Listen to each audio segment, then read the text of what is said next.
I am Professor Anuradha Jain, Professor of Economics at Vivekananda Institute of Professional Studies, Delhi. Today in this session, we are going to discuss about macroeconomics.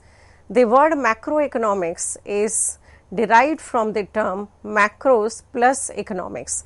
Macros means large. When we study the aggregates and the economy as a whole, then it is known as macroeconomics. Most of the modern economics is now macroeconomics. Macroeconomics, also called income theory, is concerned with the analysis of the economy as a whole and its large aggregates or averages such as total national income and output, total employment, aggregate demand, aggregate supply and general price level. So, these aggregates results from activities in different markets and from the behavior of different decision makers such as consumers, governments and firms. Macroeconomics studies the entire economic system or its major components such as households, business and government. It deals with total private consumption expenditure, total private investment expenditure, total government expenditure, total imports and exports of goods as well as services. It seeks the causes and cures for unemployment, inflation and balance of payment deficits. Therefore, we can say that macroeconomics is not concerned with a particular decision making unit, but with all such units combined together. It presents a complete picture of the economic system. And that is why the macroeconomics is termed as aggregative economics. In the words of Kenneth E. Boulding, macroeconomics deals with not only individual quantities, but with aggregate of these quantities, not with individual incomes, but with national income, not with individual prices, but with price levels, and not with individual outputs, but the national output. According to Gardner-Ackley, if we define economics, then it is known as like macroeconomics concerns the overall dimensions of economic life. Specifically, macroeconomics concerns itself with such variables as aggregate volume of the economy, with the extent to which its resources are employed, with size of the national income and with general price level. So, in the nutshell, we can say that macroeconomics examines and explain the determination of level of compositions, fluctuations in the economy like business cycles and trends, that is the growth rate of the economy of the overall economic activity, that is national income, national output and employment. Macroeconomic issues include like explaining why economics experience of recessions and increasing unemployment and why over the long run some economies have grown much faster than others. Macroeconomics also involves policy issues such as whether government intervention reduce the severity of recessions. For example, when there is hyperinflation in the economy, the macroeconomic problem is whether government should use some policy intervention or not, because hyperinflation reduces the welfare of the consumers in the economy. So, in this session, we'll be exploring the meaning of macroeconomics and how it is used to explain various economic phenomena. How to explore macroeconomics? Again, it's a very important aspect of this discussion today. The best way to explore the meaning of macroeconomics, however, is not through a formal definition, but rather to go on an economic exploration of the world, to describe both the main economic evolutions and the issues that keep macroeconomist and macroeconomic policy maker awake at night. For instance, the world economy went through a major turmoil in 2008 and 9, everybody knows. And since then, the output growth has been recovering consistently. By studying the turn of events that led to the crisis and the way the economy evolved out of it is one way to explore the discipline of macroeconomics. Now, why to study macroeconomics and what is the importance of studying macroeconomics? The analysis of macroeconomic has acquired great significance in recent years. The movements in economics aggregates influence the health of macroeconomy and the economics fortunes of the individuals. Macroeconomics explain as to why some economies grow with increase in their living standards while others do not. And you know that some economies are developed economies, some are developing economy and some are underdeveloped economy. So, what are the cause roots for being that status or the level of economy in such a way? It also shows that cyclical variations and government's measures to reduce such inflations. So, the study of macroeconomics is important in its own sake, as it tells us how the economy as a whole works. We cannot obtain and derive the laws governing macroeconomic variables such as national income, total employment, general price level by studying the macroeconomic decision of individual consumers, firms and industries. So, this is because what is true and valid in case of an individual firm or industry may not be valid for the economy as a whole. Now, Boulding has pointed out several macroeconomics paradoxes which reveal that results obtained from the study of the behavior of the individual firm or industries may not lead us to misleading conclusions about the working of the economy as a whole. Boulding also compared it to the case of a forest and its trees. Now, according to him, it will be misleading to apply the rules governing the individual tree to generalize about the behavior of the forest. There are two examples of macroeconomics paradox which will make it very clear that why the study of macroeconomic analysis is separate from microeconomic analysis and why it is important to study these two. Now, take a case of wages. A neoclassical economist, A.C. Pigou, suggested that all-round cut in wage rate to promote employment and thereby to solve the problem of unemployment and prevailed at the time of Great Depression. We know from the marginal productivity theory of distribution of microeconomics that in case of an individual firm or industry, it is quite that at lower wage rate an individual firm or industry will employ more labor. But this does not apply to the whole economy as a whole. Why? Because wages are not only the cost for firm or industry, but they represent the incomes of the workers who constitute a majority in a society.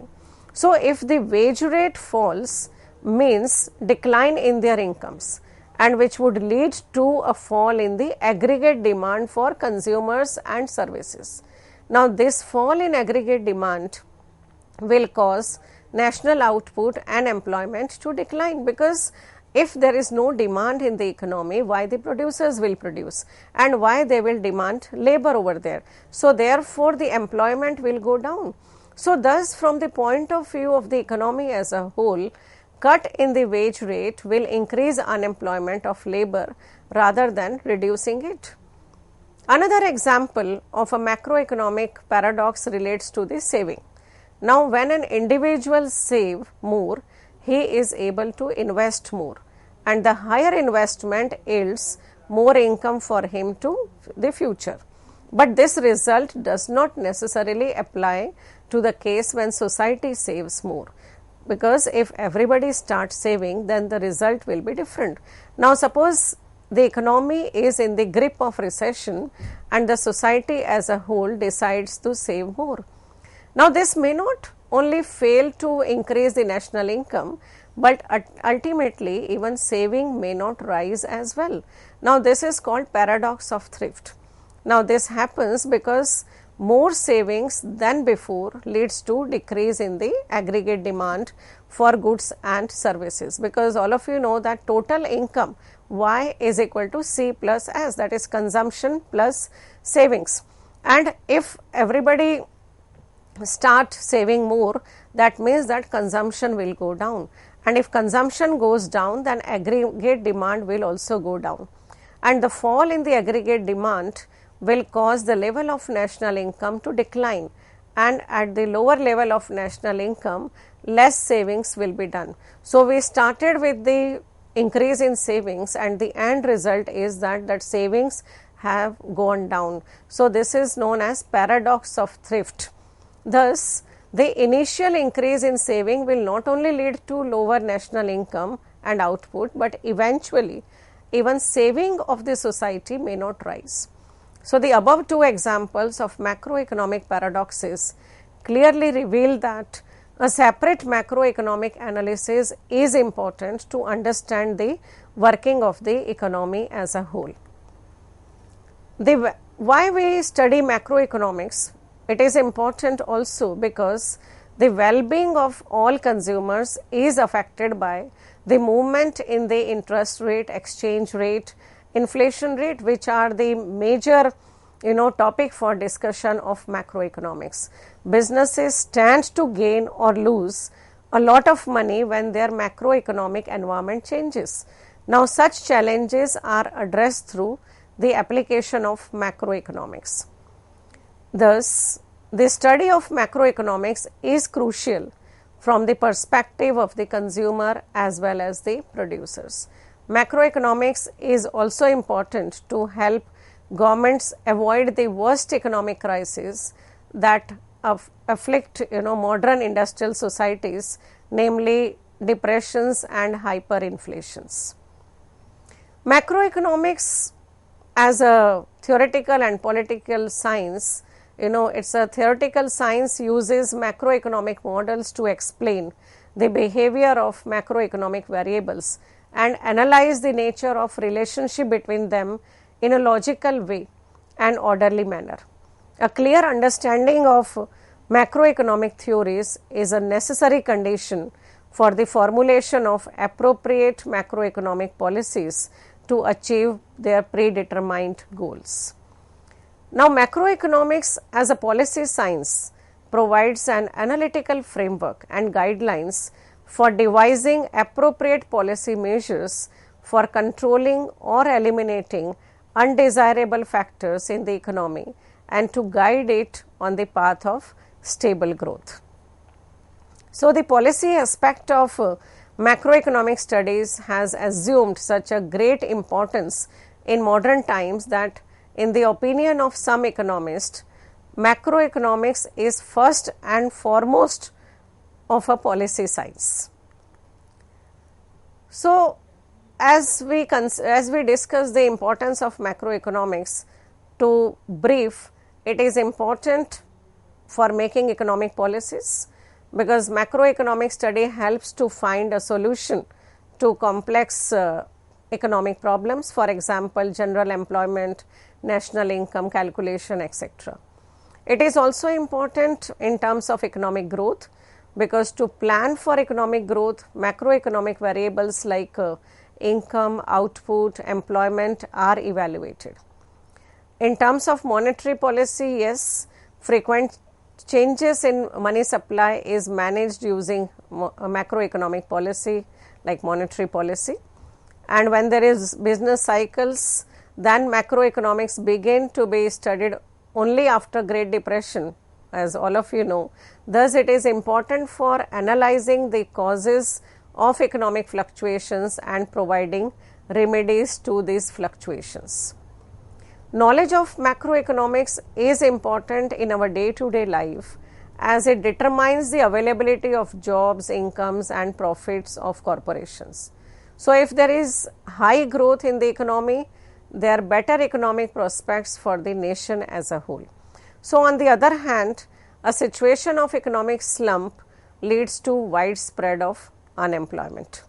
Similarly, an increase or decrease in the price of various goods and services in the economy can have important implications on the standard of living of the people of that country. So, through the study of macroeconomics, we explore how these macroeconomic variables operate and how they can be managed and adjusted according to the needs of the economy.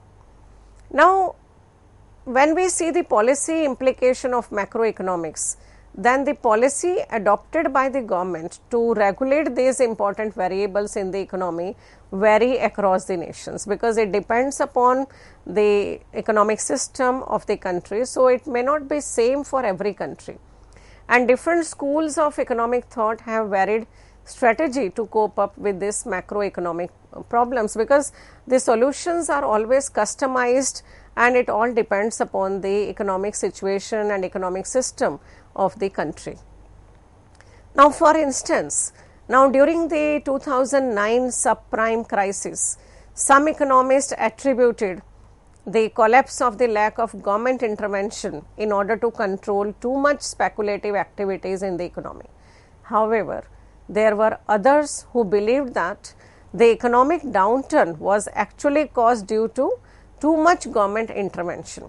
So, the school of thoughts are different in terms of policy implications of macroeconomics. Now, although we cannot arrive at the conclusion like on which policy works the best for the economy, the study of macroeconomics provides us with the necessary tools and understanding the effect of different policies on the economy, and this knowledge can be used to analyze how economic fluctuations in the economy are to be corrected.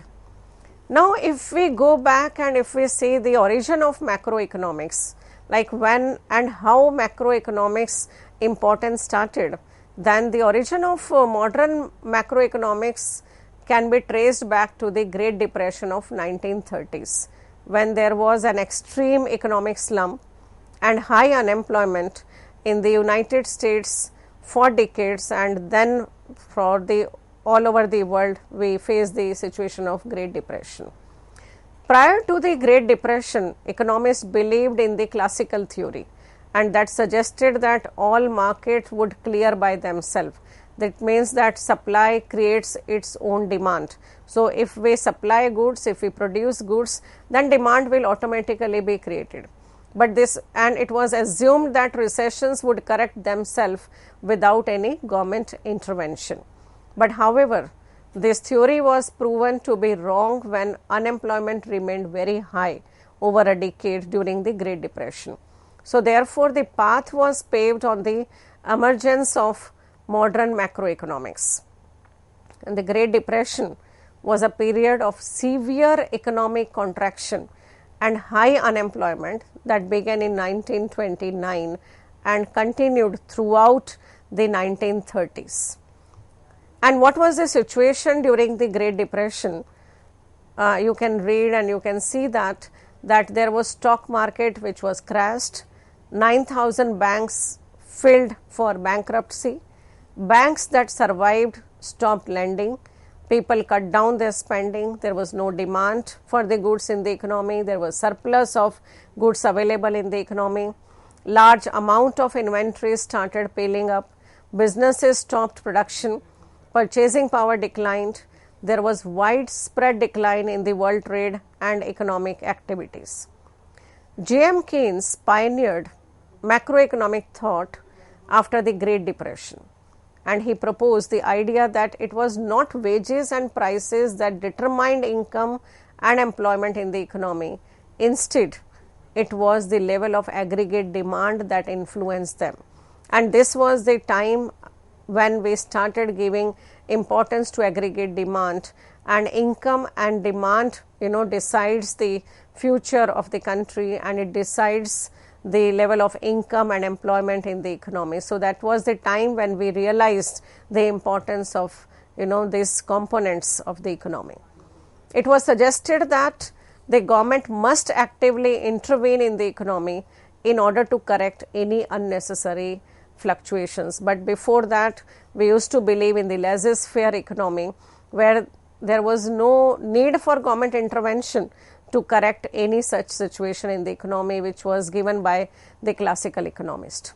So, during the times of economic downturn, the government should stimulate the aggregate demand through expansionary fiscal policy. The Keynesian theory reached the height of popularity during 1950s and 1960s, and government started using their power of taxation and control over interest rate to manage the economic downturns. In the 1970s, it was found that the Keynesian theory has its limitations, and boosting up aggregate demand may not always resolve macroeconomic issues. So, during this period, stagnation and the high inflation persisted at the time, and this phenomena is known as the stagflation. Now, in such situation, expansionary policies to increase aggregate demand may lead to hyperinflation and will fail to prevent the economic slump. So, therefore, the conventional wisdom of the Keynesian theory slowly started losing its popularity, which has led to the emergence of various neoclassical and post-Keynesian economic theories. Now, it is to be noted here that economies across the world differ from each other and change over time. So, the principles of macroeconomics that may apply in one situation may not be valid elsewhere. So, therefore, it is the responsibility of macroeconomists to be flexible and create to adopt different policies accordingly and according to the diverse and ever changing stage and status of the economy. Now, the basic issues that we study under macroeconomics are like economic growth, unemployment, inflation, and the motivation for government policies is to achieve high output, low unemployment and a low and stable inflation rate. Now, if we talk about output, then output refers to growth in the value of total goods and services produced in an economy over a period of time. And the study of output growth is necessary because it indicates how well the economy is performing, because national income is also calculated on the basis of the total output or total production in the economy. And economic growth is not always stable and keeps fluctuating over time according to the business cycles. And during the phases of recession, the firms produces less and aggregate output declines. If the recession continues for a longer period of time, then it is called as depression, and this leads to decline in output growth during the period of a recession or depression. Now, second component that we study under macroeconomics is unemployment, and unemployment rate refers to the percentage of workers in the labor force which are not currently working. So, it is major indicator of the well-being of an economy. The unemployment rate is inversely related to the aggregate output in the economy and is of great interest to the policy makers of the country. Now, when there is unemployment beyond some minimum amount or minimum percentage, then there is excess supply of workers in the economy at a going wage rate, causing unemployment. So, the existence of unemployment indicates that the labor market has not cleared, and due to the repercussions of unemployment rate on the economy as a whole, it is of great interest to macroeconomists. Another component that we study is the inflation rate, because everybody, all the consumers and everybody in the economy is affected by the increase or hike in the prices.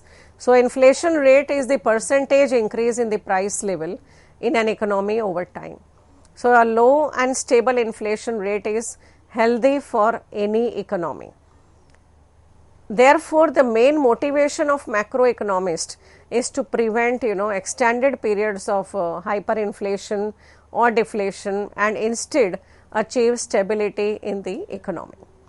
Now, after understanding what macroeconomics is all about, it is also important to understand what is the difference between microeconomics and macroeconomics, and what is the interdependence of micro and macro, because to understand the economy, it is important to understand both, and both these are they complementary to each other. They are not contradictory to each other. They are not the substitute of each other. So, macroeconomics and microeconomics are closely related to each other, although they may lead to very different conclusions.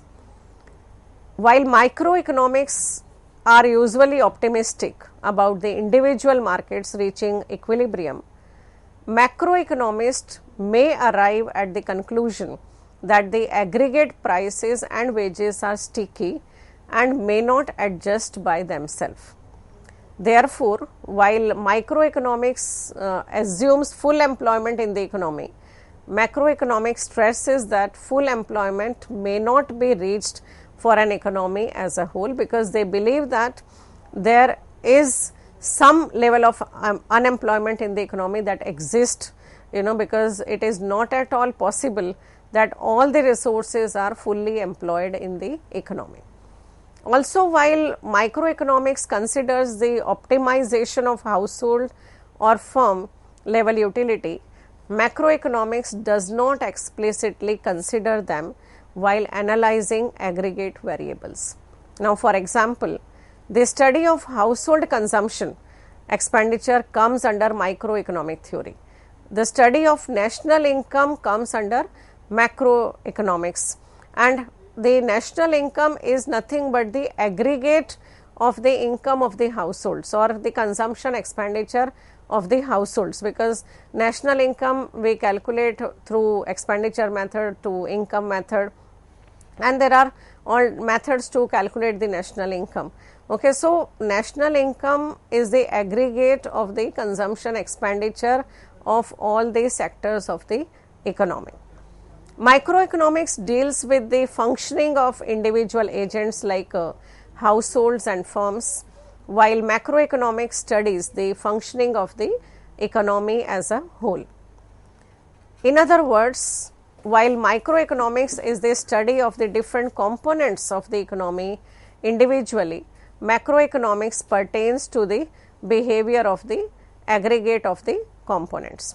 Now, for example, while macroeconomics will deal with consumption of households, macroeconomics will deal with the aggregates national consumption, and similarly, while prices charged by individual firms are under the purview of microeconomics, the aggregate price level in the economy is related to macroeconomics.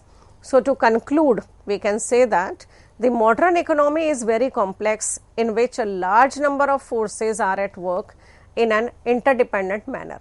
Since it is not possible to take into account all of this simultaneously, it is required to study parts first and then move to the study of the economy as a whole.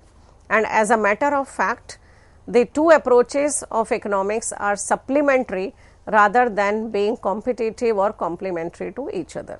And the superiority of one approach over the other cannot be claimed. Hence, a happy marriage of the two would give us better results and make our study more perfect. And to quote Samuelson, there is really no opposition between micro and macroeconomics. Both are absolutely vital. You are less than half educated if you understand the one while being the ignorant of the other.